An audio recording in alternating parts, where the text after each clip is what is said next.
우리 교회가 교육관을 건축하기로 얼마 전에 우리 공동회의에서 결정했지 않습니까? 그런 과정에 이제 우리 교회의 이주연 집사님이 건축사셔서 이제 설교도 하고 이렇게 하는 과정에서 이주연 집사님한테 들은 건축 용어가 하나 있는데 코어라는 용어를 들었습니다. 물론 다른 데도 사용되기는 용어이긴 하지만 건물에 있어서 코어라는 것의 어떤 의미를 제가 한번 들었었습니다. 그래서 들었는데 제가 의미를 설교 준비하면서 좀 더 제대로 알기 위해서 인터넷 찾아서 한번 보기도 했거든요. 보니까 그렇게 돼 있더라고요.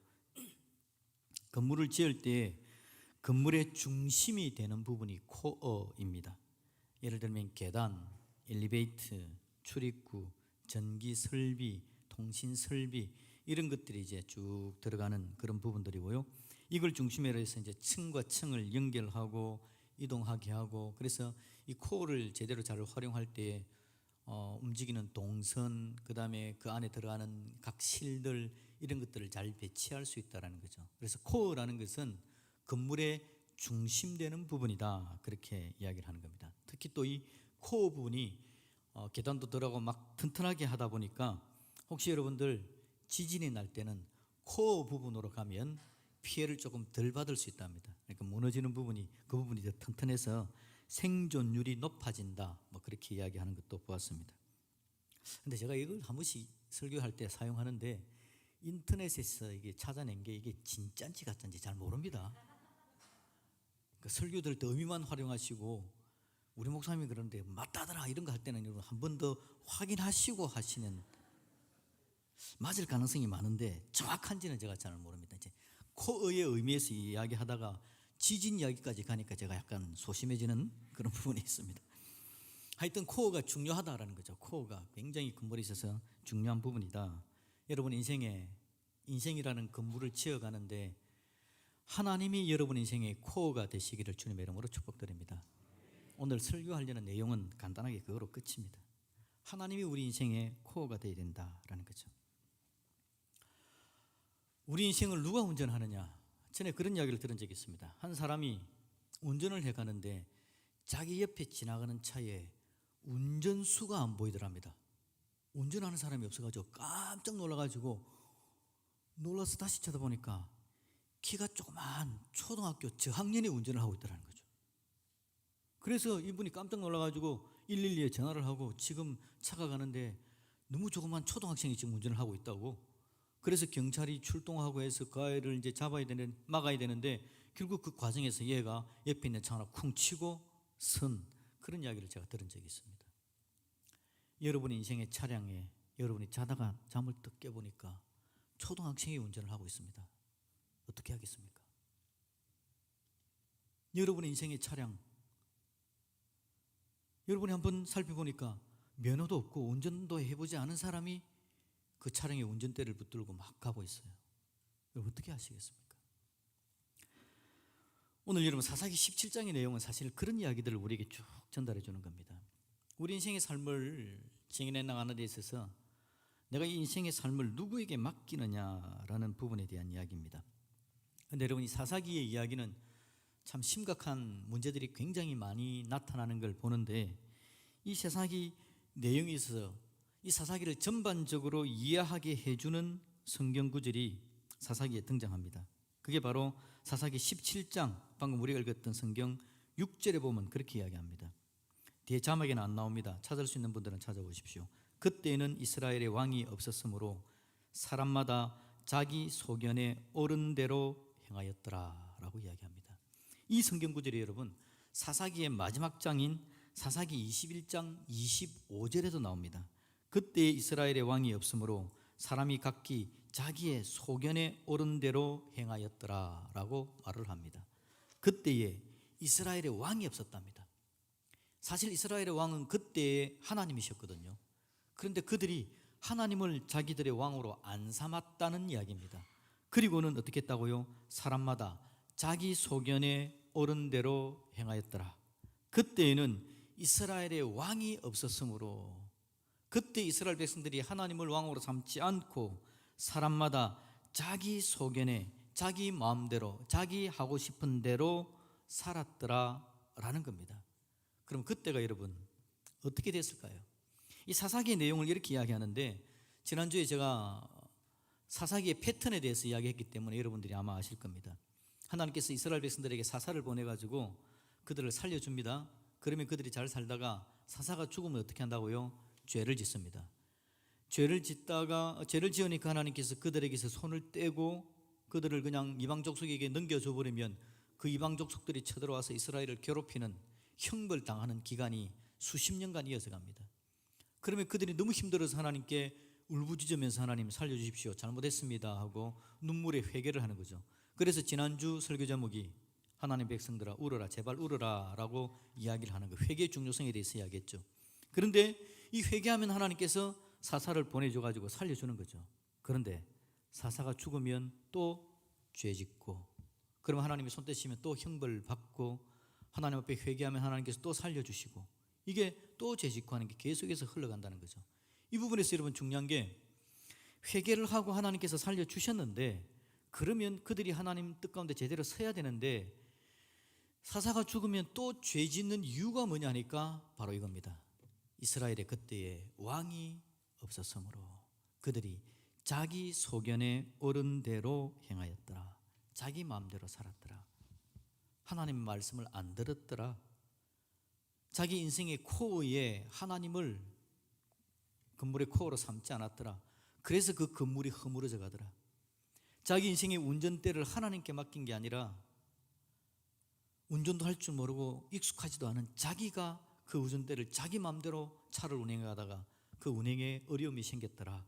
그런 이야기를 들려주는 게 이 사사기 마지막 부분의 이야기가 되는 겁니다. 여러분, 이 사사기 마지막 부분의 이 힘들고 어려운 이야기를 오늘 저는 성경 구절 하나만 딱 읽었습니다. 17장 10절 말씀 다시 한번 봅시다. 미가가 그에게 이르되, 미가라는 사람이 있습니다. 미가가 레위인에게 그렇게 이야기합니다. 당신이 나와 함께 거주하며 나를 위하여 아버지와 제사장이 되십시오. 그러면 제가 해마다 은열을 주고 의복 한 벌과 먹을 것을 주겠습니다. 당신이 살만하게 해주겠습니다. 그렇게 말했더니 그 레위인이 미가의 집에 들어갔더라. 이 이야기가 방금 우리가 읽은 사사기 17장 10절의 이야기입니다. 여러분 다시 보시면요, 이게 얼마나 종교적인, 얼마나 이게 딱 보는 순간 와, 멋있는 일인데 라는 생각이 들지 않습니까? 미가라는 사람이 열심히 특심해가지고 레위인을 자기 집에 들여서 자기 집의 제사장으로 삼았다라는 이야기입니다. 그리고 그 레위인에게 먹을 것을 듬뿍 주는 겁니다. 레위인이 먹을 게 없어가지고 살아가는 삶의 방식이 확실하지 않아서 자기가 있던 곳을 떠나서 떠도는 중이었는데, 그 레위인을 불러가지고 자기 집의 제사장으로 삼고 먹을 것도 주고 그 다음에 옷도 주고 살게 해줬다라는 이야기입니다. 미가라는 사람이 여러분 멋있지 않습니까? 얼마나 종교적이고 거룩하게 보입니까? 그런데 여러분, 사실 이 이야기가 사사기 후반부에 왕이 없었으므로 자기 소견대로 살았던 이야기의 핵심되는 이야기입니다. 그래서 오늘 설교 제목을 신앙인 대 종교인, 그렇게 한번 이야기를 해봤는데요, 오늘 이 부분에 종교적인 냄새가, 종교적인 모습들이 엄청나게 넘쳐나지고 있지만 사실 이 부분은 뭐는 아니라는 뜻입니까? 신앙적인 것은 아니라는 뜻입니다. 종교적인 것이 신앙적일 수 있습니다. 종교적인 것이 거룩한 것일 수 있습니다. 그런데 종교적인 것이 신앙적인 것과 상관이 없을 수도 있습니다. 저와 여러분들이 종교적인 모습을 보이고 있는 게 신앙적으로 귀하고 아름다운 것일 수도 있지만 종교적인 껍데기만 있고 신앙적인 것은 없을 수도 있다는 것입니다. 그러니까 여러분, 사사기 후반부의 이야기는 뭐는 없고 뭐는 있다? 신앙적인 건 없고 종교적인 것만 남아있다라는 그 이야기를 지금 하는 겁니다. 자, 여러분, 이 이야기가 왜 그런 이야기인지 제가 여러분에게 한번 말씀을 드리겠습니다. 미가라는 사람의 이야기가 오늘 이 본문 앞전으로 막 등장을 하는데요, 미가라는 사람이 나쁜 놈이었어요. 자기 어머니의 돈을 훔쳐서 도망갑니다. 사사기에 나오는 내용입니다. 그랬더니 어머니가 이놈 나쁜 놈 하니까 자백을 한 겁니다. 내가 그랬습니다. 그랬더니 이 어머니가 이 미가를 나무랄 생각은 하지 않고 그냥 그 돈으로 신상을 짓습니다. 에봇이라는 거, 제사장이 입는 에봇, 드라빔 이런 거 신적인 거, 우상 이런 막 것들을 만들어요. 신상을 만들어요. 그리고 놓고는 딱 보니까 이거 좀 괜찮은데, 그렇게 보이는데, 종교적인데, 여기다가 제사장도 한 명 있었으면 좋겠는데, 그래서 자기 집에 있는 애 하나를 데려다가 네가 그냥 제사장 해라 하고 제사장을 삼는 겁니다. 조금 이상하게 가고 있죠 지금? 이상한 게 느껴집니까? 느껴지기를 주님의 이름으로 축복합니다. 그런데 이게 뭐냐니까, 이 사람들이 하고 있는 행위가 그냥 하나님을 섬겼던 이스라엘 백성들이고 하나님 앞에 제사하고 하나님께로 나아가는 종교적인 모습을 가지고 있었는데, 그 마음에 하나님을 왕으로 삼지 않기 때문에, 자기 속인에 옳은 대로 살아가기 때문에 하나님을 섬기는 것도 모르겠고 하나님 중심의 삶을 모르는 겁니다. 그런데 하나님이 옛날에 복 주었던 건 기억납니다. 하나님이 도와주었던 건 기억납니다. 그래서 제사도 좀 해야 되겠고 하나님 좀 섬기는 종교적인 모습은 있어야 되겠는데, 대충 그냥 갖다 끌어 맞춰 놓는 겁니다. 그러면서 아무나 제사장도 한 명 갖다 놓고 이러면 이제 구색이 맞춰졌네, 뭐 이 정도입니다. 그런데 방금 말씀드린 것처럼 레위인 한 사람이 돌아다니는 겁니다. 그 당시 이스라엘 백성들 전체가 다 하나님을 제대로 안 섬겼기 때문에 사실 하나님께서 이스라엘 지파들에게 땅을 배분해 주면서 레위인에게는 땅을 배분해 주지 않으면서 하나님이 너희의 분기시다라고 이야기하면서 이스라엘 지파들이, 나머지 지파들이 예물 드린 걸 가지고 레위인들이 자기들의 생활을 해야 되는데, 이스라엘 전체가 하나님을 제대로 안 섬기니까 그게 될 리가 없잖아요. 레위인들이 먹고 살기 위해서 돌아다니는 거라. 돌아다니는 레위인이 한 사람이 여기 온 거죠. 그러니까 이 미가가 너무 좋은 겁니다. 와, 이제 진짜 제사장이 왔네. 이 사람을 내 밑에 두면 이제 우리 집이 제법 구색이 잘 맞춰지겠는데. 그래서 미가가 그 레위인한테 이야기하는 겁니다. 다시 해보면 17장 17 다시 볼까요? 거기서 뭐라고 이야기합니까? 미가가 그에게 이르되 네가 나와 함께 거주하며 나를 위하여 아버지와 제사장이 되라. 내가 해마다 은열과 의복 한 벌과 먹을 것을 주리라. 그랬더니 레위인이 좋아가지고 이제는 살았다 싶어가지고 그 집에 쑥 들어갔다, 그런 이야기를 지금 하고 있는 겁니다. 그럼 레위인이 들어가가지고 뭘 할까요? 레위인은 원래 하나님을 섬기는 사람인데 레위인이 하나님을 섬길까요? 미가를 섬길까요? 미가를 섬기는 사람이 되겠죠. 종교적인 모양은 있지만 신앙은 전혀 없는 이야기가 지금 여기에 펼쳐지고 있는 겁니다. 여러분, 뭐가 되겠습니까, 여러분이? 그런데 여러분, 더 재밌는 이야기가 있는데요. 그 다음 이야기는 뭐냐니까, 이 미가가 그렇게 또 펼쳐놓고 있으니까 미가 나름대로 이제는 나는 뭐 괜찮겠다는 생각을 살고 있습니다. 그런데 이제 한 공동체가 등장합니다. 하나님께서 이스라엘 백성들에게 가나안 땅 들어갈 때 땅을 나눠준 거 알죠, 그죠? 각 지파마다 땅을 나눠줘가지고 각 지파는 자기들이 받은 땅에서 이제는 이방인들도 몰아내고 열심히 살아야 됩니다. 하나님 자녀답게 살아야 돼요. 그런데 단이라는 지파가 있는데요, 이 단 지파는 처음부터 그냥 불평이 많았습니다. 자기들이 받은 땅에 대해서 불평이 많고 적들도 많아 보이고, 여기는 우리 싫다 그냥. 그래서 자기들 마음대로, 왕이 없으니까 자기들 소견대로 그냥 하나님을 왕 삼지 않으니까, 하나님을 코에 두지 않으니까 자기들 마음대로 이주를 해버립니다. 야, 떠나자 그냥, 우리는 다른 땅을 찾아보자 하고 그냥 떠나는 겁니다. 가다가 중간에 이 미가의 집을 들르게 되는 거죠. 미가의 집에 들어가 보니까 이 구색이 맞춰져 있거든요. 신상도 있죠, 에봇도 드라빔이 있죠. 이게 하나님 섬기는 거하고 이방 섬기는 거 짬뽕이 돼가지고 막 있는 겁니다. 거기다가 레위인 제사장까지 거기에 있네. 그러니까 단 지파가 미가한테 그걸 다 뺏어가지고 떠났다 하는 이야기가 거기에 등장을 하는 겁니다. 미가 한 개인의 이야기가 아니라 공동체 전체가 그렇게 종교적인 모습은 보이고 있지만 신앙은 전혀 없는 모습으로, 이게 오늘 이 미가 사사기에 나타나는 문제더라라는 겁니다. 여러분, 자기 소견대로 살아가는 이 사람들이 어떤 사람들이었죠? 지금 여기 등장하는 사람들이 이방인이 들어와서 지금 그렇게 이야기하는 거 아닙니다. 하나님께서 그들을 사랑해서 애굽 땅에서 고생하고 있으니까 그들을 끄집어내어 가지고 40년간의 광야 생활 끝에 홍해 사건, 요단강 사건, 그리고 광야에서 하나님께서 메추라기를 내리고 만나를 내리고 먹이고 살렸던 하나님의 사랑을 듬뿍 줘가지고 가나안 땅까지 안내해 주었던 이스라엘 백성들, 하나님의 사랑을 듬뿍 받고 하나님이 누군 줄 알았던 그들이 어떻게 했다고요?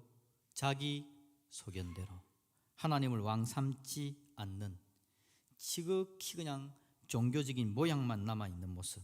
그래서 자기들의 코어에다가 자기 욕심을 갖다 놓고, 자기들의 코어에다가 헛된 종교적인 행위를 갖다 놓고, 자기들의 코어에다가 헛된 믿음만 갖다 놓은 사람들의 이야기, 이게 사사기 마지막 이야기입니다. 여러분, 저와 여러분들은 신앙인이 되시기를 주님의 이름으로 축복드립니다. 종교인의 자리에 머물러 있어서는 결코 되지 않는 거죠. 자, 이런 이야기를 여러분 펼쳐나가면서 제가 전에 여러분들에게 훈련할 때 말씀드린 게 있는데, 미숙한 단계에서 성숙한 단계로 가는 이야기. 처음에 교회를 나오면 여러분 교회가 뭔지를 잘 모르잖아요. 미숙하지 않습니까? 그래서 이제 교회를 좀 다니다 보면 주일날도 예배도 드리고 사람들도 만나고 교회 안에 그런 것들을 접하면서 교회가 익숙해집니다. 익숙해지면서 그 다음 단계는 어느 단계로 가야 된다고요?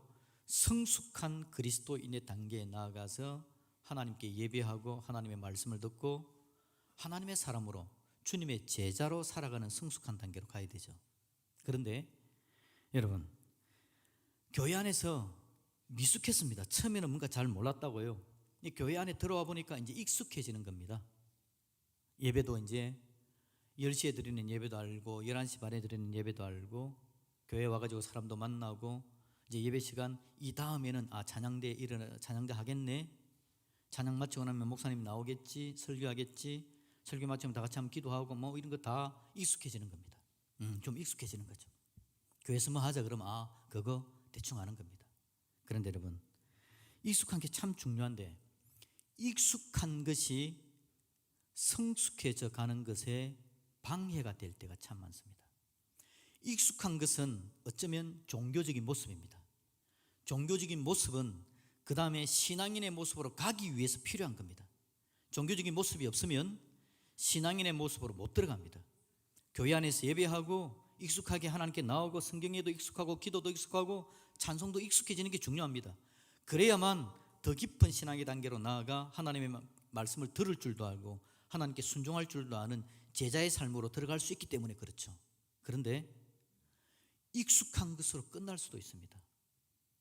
익숙한 것으로 만족해 버릴 수도 있습니다. 익숙해 버리는 종교적인 모습에 그냥 만족하는 겁니다. 익숙해진다라는 것은 어쩌면 자기중심적인 겁니다. 익숙해지는 것은 내가 편한 걸 이야기하는 겁니다. 내가 편합니다. 이제는 교회가 편안해요. 그냥 사람들도 편하고 익숙합니다. 자기중심적으로 가는 종교인이 되는 겁니다. 그런데 하나님은 그 편안한 단계에서 더 깊이 있는 하나님의 사랑 가운데 나오기를 원하는 성숙한 그리스도인이 되기를 원하시는데 그 자리에 그냥 머물러 버리는 거죠. 우리 하나님 우리를 성숙한 그리스도인으로 끄집어내어서 하나님의 은혜와 복을 듬뿍 주기를 원하시는 분이 바로 우리 하나님이십니다. 그냥 익숙한 단계에서는 알지도 못했던, 여러분 기도하자 그러면 눈 감고 있을 줄은 알지만 하나님의 이름을 부르면서 하나님의 도우심을 구할 줄 모르는 것은 종교적인 모습에 머무르고 성숙한 자리로 가지 못하는 겁니다. 찬양대가 앞에 나와서 찬양을 하고 있으면 멜로디를 들으면서 오늘 참 분위기 좋네, 익숙하게 그렇게 찬양대 찬양을 들을 수도 있습니다. 그런데 찬양 가사 한마디 한마디에 아멘 하면서 하나님의 은혜를 함께 누리는 것과는 차원이 다릅니다. 설교 시간도 마찬가지입니다. 하나님 말씀이 들려질 때에 그냥 주영찬 목사 설교하는 거 들을 수 있습니다. 또 제가 잘생겼잖아요. 잘생긴 목사 쉽지 않습니다. 지금 너무 심각해 보여서 웃으라고 하는 이야기입니다. 주영찬 목사 설교할 때 그냥 설교 듣습니다. 그냥 익숙하게 들어요. 그런데 그 말하고자 하는 말의 의미를 찾아내고 그래서 나는 어떻게 살아야 될까, 이 말씀을 하나님의 말씀으로 받아들이고 내 인생 가운데 어떻게 적용해서 내가 하나님 앞에 더 가까이 어떻게 나아갈까 고민하면서 기도하면서 성숙하게 듣는 것과는 차원이 다릅니다. 우리 하나님은 우리가 익숙한 자리를 벗어나서 성숙함으로 나아가 하나님 사랑 가운데 서기를 원하시는 거죠. 우리 하나님, 우리 신앙이 그렇게 되기를 원하는 겁니다.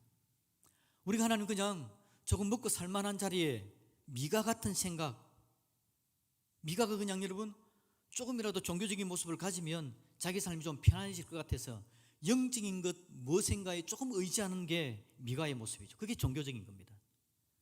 그 상황에서 벗어나서 이제는 더 나아가 하나님의 선한 뜻을 깨달을 줄 알고 제대로 하나님께 예배드릴 줄 알고 하나님과 교제하면서 하나님의 말씀을 듣고 제대로 쓰는 것과는 다르죠.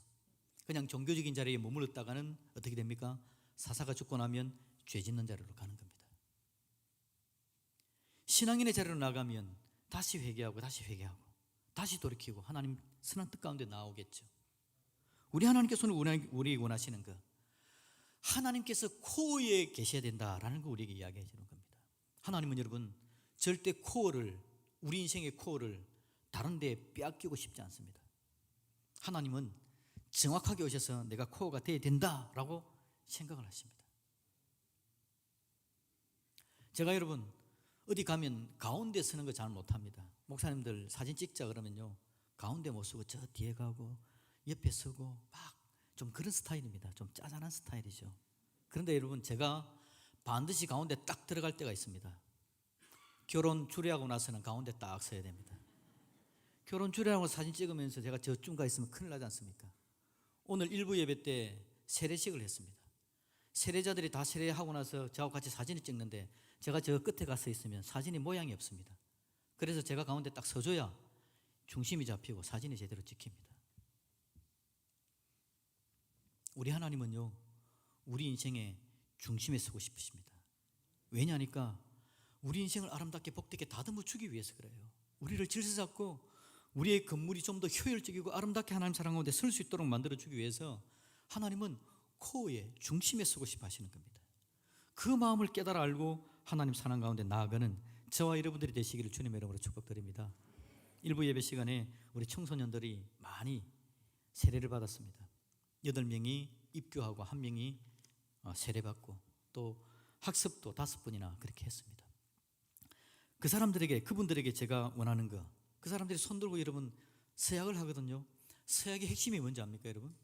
우리가 세례받을 때 서약의 핵심은 하나님을 코어에 두겠습니다 라는 겁니다. 그냥 전체적인 의미는 하나님을 내 인생의 왕으로 삼겠습니다 라는 말입니다. 그래야 우리 인생이 아름답게 복되게 주님 앞에 설 수 있기 때문에 그렇다라는 겁니다. 여러분 성탄에 예수님께서 우리에게 오시는 겁니다. 성탄에 우리 예수님께서 우리에게 오셔서 원하시는 것은 우리의 주인이 되어주기 위해서 오십니다. 우리의 왕이 되기 위해서 이 땅에 오십니다. 왜냐하니까 우리 인생이 하나님을 주인으로 삼지 않고 그때의 왕이 없으므로 사람들이 자기 소견에 오른 대로 살았더라라는 그 삶의 결과가 또 죄짓고 하나님 앞에 범죄하고 문제가 생기는 인생들이기 때문에 그 문제를 해결해 주기 위해서 근본적인 문제를 해결하기 위해서 예수님께서 이 땅에 오셔서 십자가에 죽으시고 그 놀라운 보혈의 은혜를 허락하셔서 우리 마음에 믿어지게 해주심으로 말미암아 예수님이 나의 주인입니다, 예수님이 나의 왕이십니다라고 고백하게 하시려고 예수님께서 성탄의 은혜를 우리에게 허락하시고 이 땅에 오신 줄로 믿습니다. 그래서 여러분 그 예수님 우리 마음에 왕으로 모시는 게 성탄절입니다. 성탄절의 중심은, 성탄절의 주인은 예수님이라는 이야기를 우리가 옛날부터 듣고 있습니다. 의미가 바로 그것이다라는 거죠. 우리 예수님께서 그렇게 해주기를 원하시는 겁니다. 여러분 저와 여러분의 인생에 우리 예수님께서 정말 제대로 자리를 잡아가는 믿음의 역사가 나타나서 인생 가운데 있는 모든 어려움과 문제들을 해결해 나가는 믿음의 역사가 있기를 다시 한번 주님의 이름으로 축복드립니다.